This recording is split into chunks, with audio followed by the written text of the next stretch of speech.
Wickney has responded to Dynamo's chairman Bernard, who had done a video thanking him for donating a bus plus 50,000. And he has also donated imwe mari kuvashandi veCapitalk. Anenge auda kutokonzeresa ini. Zviri kuitwa naWickney wakaisvika hameno. Regai ndiverenge panapa kuti ari kuti chanzi aiwa muchitendei baba asi handisati ndaona maregistration details ebhazi and mari inozouya pamwe chete nebhazi.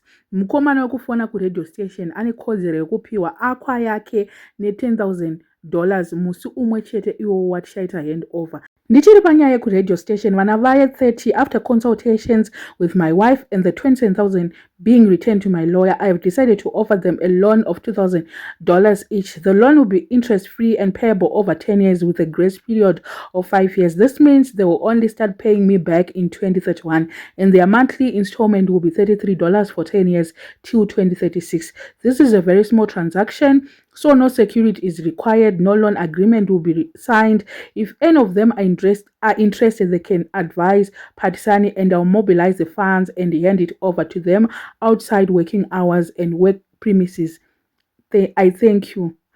Muri kuzvionawo nyaya iyi, muri kuiona kuti yakuenda kupi? Instead of 1,000 vakuwana 2,000. Iri kunzi hanzi loan. Hakuna kuchasainirana agreement, but vanofanira kubhadhira $33 after 5 years. Ndopa munoona kuti like lawyer munomuka, they like to twist it so vanotsvaga loopholes even padivorce yake. Trust me, Sonia uya yaka ndikutomunzwira tsitsi because zvaari kuitwa zvacho nemukomana haasi anoluza, hazviite. Zvikutonyatsoratidza kuti mukomana will never lose any battle. Afe anototi ahwine chete, ane nharo. Handiti dai akangwara aisvika kuna Patisani oti weduwe kuti zvisakonzerese kubasa.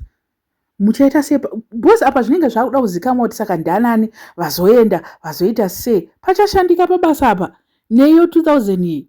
Amen. Regai tione kuti shamira sei, but handiti zvanga zvakanaka kunzi vaingonzi neruverevere Patisani ongonzi mari yacho ongonzi 2,000 iwe yako 2,000. Maona zvisina kana zvisina kutomboya kupublic, but nenyaya yekuti anozviita kunge ndiyeka mupati wehomwe yese yemuno muZimbabwe, his word is chakadaro, ndiye munhu ane final say, anobva atoda kutomirizika pamabasa evanhu.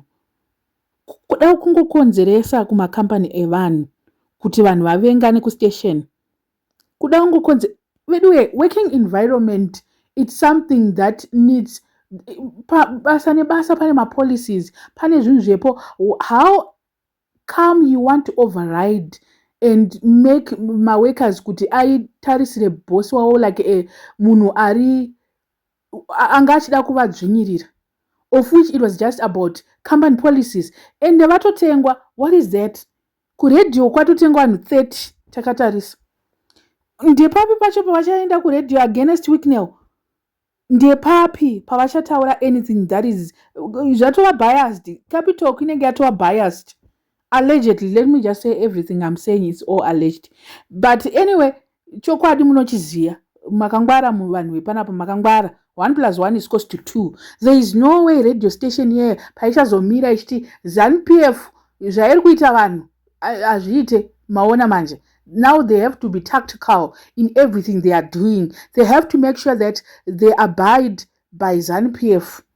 They are listening to ZANU-PF. They don't go kuside revanhu. Vanenge vasisiri with people's heart at heart when they are doing anything. I don't know what you guys think, but this is so ameno. I don't know, but I'm just like kubasa kwatokonzeresa ameno. Kutorine imwe confusion. Zvekuti kune makuwa as we speak, kune guwa, kune chii, vanhu vanenge vachangovengana. Remember kuti 30 hasi munhu wese wepabasa ka 30 vamwe vakanga varipo pashift zuva racho iroro.